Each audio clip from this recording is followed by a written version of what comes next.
పాకిస్తాన్ కవ్వింపు చర్యలకు పాల్పడితే ఇక భారత సైన్యం చూస్తూ ఊరుకోదని హెచ్చరించారు ఆర్మీ లెఫ్టినెంట్ కర్నల్ దినేష్. త్రివిధ దళాల కేవలం ఉగ్రవాద స్థావరాలపై మాత్రమే దాడి చేశాయని, భారత్ తలుచుకుంటే పాకిస్తాన్ నామరూపాలు లేకుండా పోతుందని అన్నారు.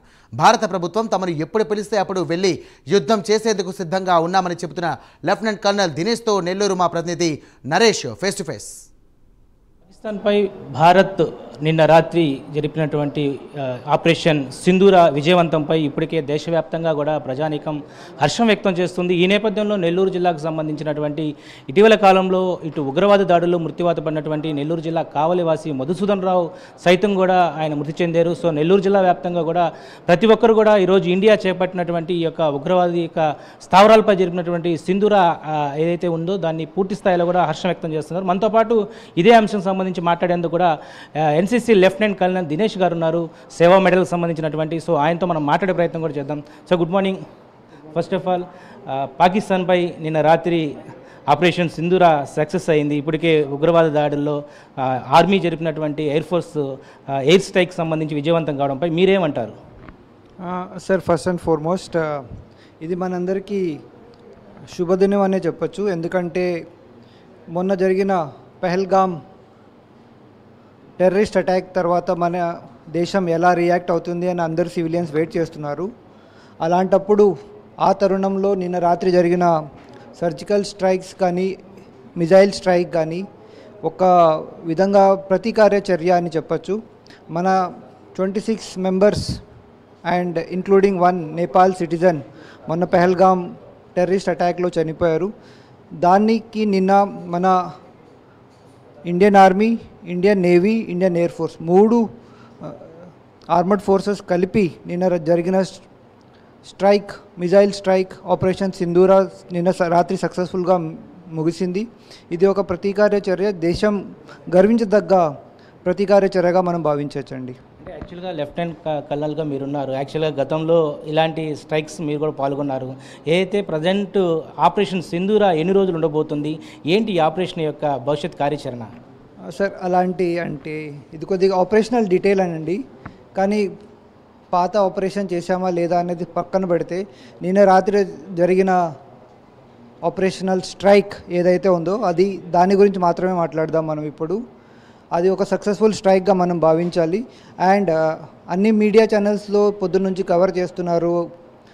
మనం ఓన్లీ టెర్రరిస్ట్ క్యాంప్ సైట్స్ మీద మాత్రమే అటాక్ చేశామండి. ఏ పాకిస్తాన్ సివిలియన్ అట్లీస్ట్ ఒకరో ఇద్దరో ముగ్గురికో దెబ్బలు తగిలి ఉండొచ్చు, కానీ మనం ఏది టెర్రరిస్ట్ క్యాంప్ మాత్రమే మనం టార్గెట్ చేశాము. ఏ సివిలియన్కి ఒక చిన్న దెబ్బ కూడా తగిలిండదని నా ఉద్దేశం అండి. టెర్రరిస్ట్కి సంబంధించినటువంటి ఏదైతే ప్రాంతాలు ఉన్నాయో వాటి మీదే ఇండియన్ ఆర్మీకి సంబంధించినటువంటి ఎయిర్ స్ట్రైక్ చేయడం జరిగింది. అయితే పాకిస్తాన్ దానికి రిపీట్గా మన ఇండియన్స్ సంబంధించినటువంటి పబ్లిక్ను కూడా కొంత ఇబ్బందికరంగా చేస్తూ ఉంది. ఏంటి వాళ్ళ మోటో ఏంటి, మన మోటో ఏ విధంగా ఉండబోతుంది? అంటే మీరు హిస్టరీ తీసుకున్నారనుకోండి, పాకిస్తాన్కి ఒకే ఒక ఉద్దేశం, వాళ్ళ దేశంలో ఏం జరుగుతుందో వాళ్ళు మనకు తెలియనివ్వరు. వాళ్ళ దేశంలో వాళ్లకు ఎప్పుడైతే వాళ్ళ ప్రజల్ని డైవర్ట్ చేయాలి అనుకుంటారో అప్పుడు వాళ్ళకి కనిపించే ఏకైక టార్గెట్ మన భారతదేశం. వాళ్ళ ప్రజల్ని వాళ్ళని మభ్యపెట్టే దాంట్లోనే, ఆ ప్రయత్నంలోనే మన దేశం మీద ఏదో ఒకటి చేస్తూ ఉంటారు. అలాంటిదే మొన్న పెహల్గామ్లో జరిగిన ఒక టెర్రరిస్ట్ అటాక్. కానీ మనందరికి గమనించదగ్గ విషయం ఏంటంటే మన దేశం చాలా పటిష్టమైన దేశం. మన మిలిటరీ అంతకంటే పటిష్టమైంది. Military and civil central government 2 కలిపి ఈ స్ట్రైక్ నిన్న పాల్గొన్నారు. అండ్ మోరోవర్ ఇవాళ మనం సివిల్ డిఫెన్స్ డ్రిల్స్ అన్నీ కూడా చేయాలి. So we should not panic, we should just concentrate on ఆ జాబ్. మన ఏదైతే రెస్పాన్సిబిలిటీ ఉందో మన మీద అది మనం సక్రమంగా చేసుకుంటే దేశం సరిహద్దులు అన్నీ బాగుంటాయండి.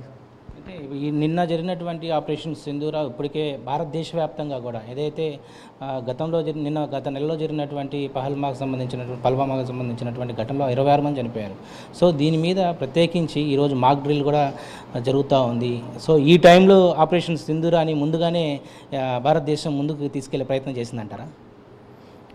అది ఢిల్లీలో కూర్చున్న వాళ్ళే చెప్పగలరండి.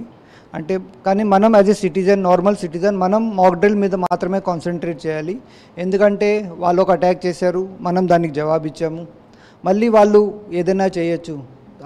చేసేదానికి మనం అందరూ రెడీగా ఉంటే మనకి డ్యామేజ్ కొద్దిగా తగ్గుతుంది, మన డ్యామేజ్ లిమిట్ అవుతుంది. అండ్ మోర్ ఓవర్ ఇది మనమందరూ ఒకటి అని చూపించడానికి ఇది సరైన అవకాశం. అందుకని మనం మన కాన్సన్ట్రేషన్ మొత్తం మాక్ డ్రిల్స్ పైన, మన ఇండివిజువల్ సేఫ్టీ మీద పెట్టుకుంటే దేశం, సైన్యం అందరూ బాగుంటారండి. చాలా సంవత్సరాల తర్వాత పాక్తో యుద్ధానికి సిద్ధమైంది భారత్ అని చెప్పుకోవచ్చు. గతంలో అనేక దాడులకు పాల్పడ్డారు. పుల్వామాకు సంబంధించి గతంలో అదేవిధంగా హైజాక్ చేసినటువంటి సన్నివేశాలు కూడా మర్చిపోలేము మనం. కానీ ప్రస్తుతం తీసుకున్నటువంటి ఈ యొక్క యుద్ధానికి భారత సైనికులంతా కూడా ఏకీభవిస్తున్నారా? సార్ మేము సైనికులమండి, మాకు ఓన్లీ మాకు ఆర్డర్స్తోనే పని. దేశం పాలిటిక్స్తో మాకు అస్సలు పని ఉండదండి. మాకు ఆర్డర్ వచ్చింది, కొట్టాలి అంటే కొడతాం, రిలాక్స్ అవ్వాలంటే రిలాక్స్ అవుతాం, అంతే అండి. మీలాంటి యంగ్ ఆఫీసర్స్ ఒకవేళ మళ్ళీ పిలుపు వస్తే యుద్ధానికి సై అంటే మీలాంటి వాళ్ళందరూ కూడా సిద్ధపడతారా? సో మేము యూనిఫామ్ వేసుకుందే అందుకండి.